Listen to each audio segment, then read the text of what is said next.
Hello everyone, नमस्ते। रेखाको किचनमा तपाईहरुलाई स्वागत छ। आज चाहिँ म तपाईहरुसँग फर्सीको मिठाईको रेसिपी शेयर गर्न गइरहेको छु।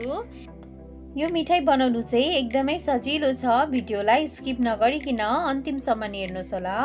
मैले चाहिँ फर्सीको मिठाई बनाउनुको लागि यहाँ फर्सीलाई चाहिँ मैले धोएर काटेर राखिसकेको छु।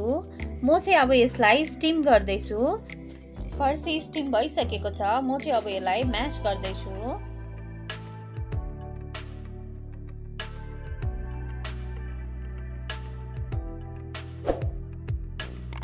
मेरो चाहिँ सबै फर्सी म्याश भएर रेडी भइसकेको छ। अब चाहिँ म यसको मिठाई बनाउनुको लागि मैले चाहिँ एउटा कराईमा घिउ लिएको छु। तपाईहरु तेलमा पनि बनाउन सक्नुहुन्छ।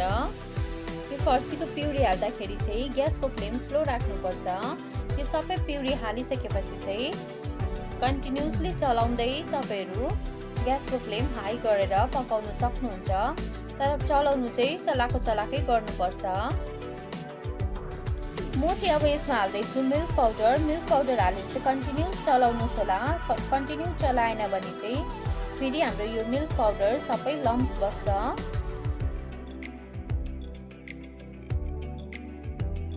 मिल्क पाउडर सबै मिक्स भइसकेपछि म चाहिँ हाल्दै छु यसमा चिनी।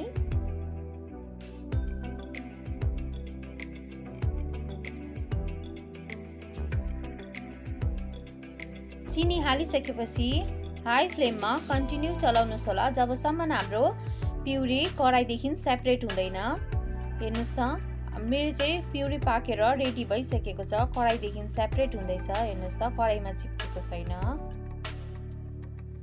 म चाहिँ अब यसलाई बोलमा खनाएर फ्रिजमा 2 घण्टाको लागि सेट हुनु राखिदिँदैछु।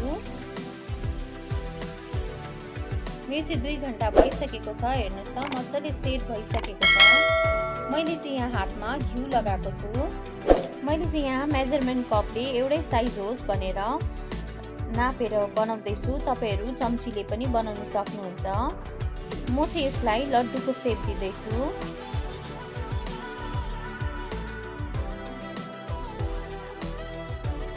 मेरो चाहिँ सबै लड्डु बनिएर रेडी भइसकेको छ। म चाहिँ अब यसलाई फर्सीको डिजाइन दिँदैछु। फर्सीको डिजाइन दिनुको लागि चाहिँ मैले चाहिँ सानो एउटा स्टिक लिएको छु। तपाईहरु टुथपिक या छुरीले पनि गर्न सक्नुहुन्छ। यो डिजाइन बनाउनु चाहिँ एकदम सजिलो छ।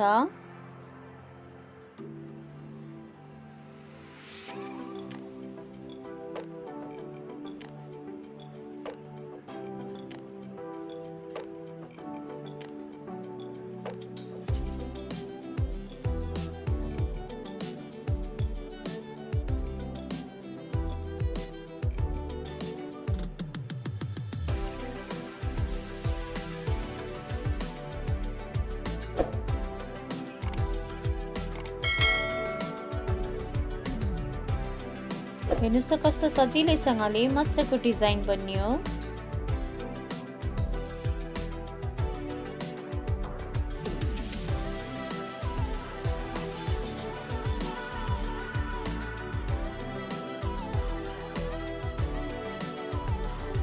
मैले चाहिँ सबै फर्सीको डिजाइन बनाइसकेको छु।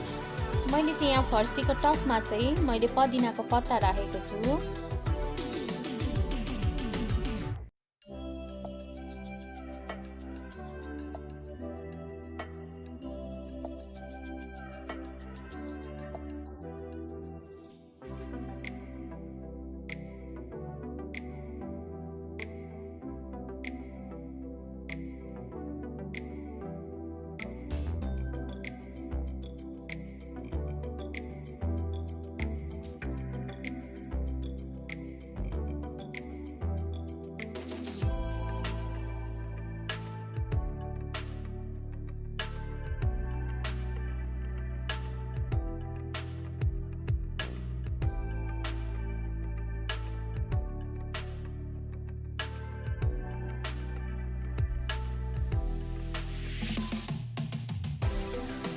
मेरो चाहिँ सबै फर्सीको मिठाई बनिएर रेडी भइसकेको छ। तपाईहरुलाई यो रेसिपी कस्तो लाग्यो प्लिज कमेन्ट गर्नुस् होला। यदि राम्रो लाग्यो भने लाइक पनि गरिदिनुस् होला।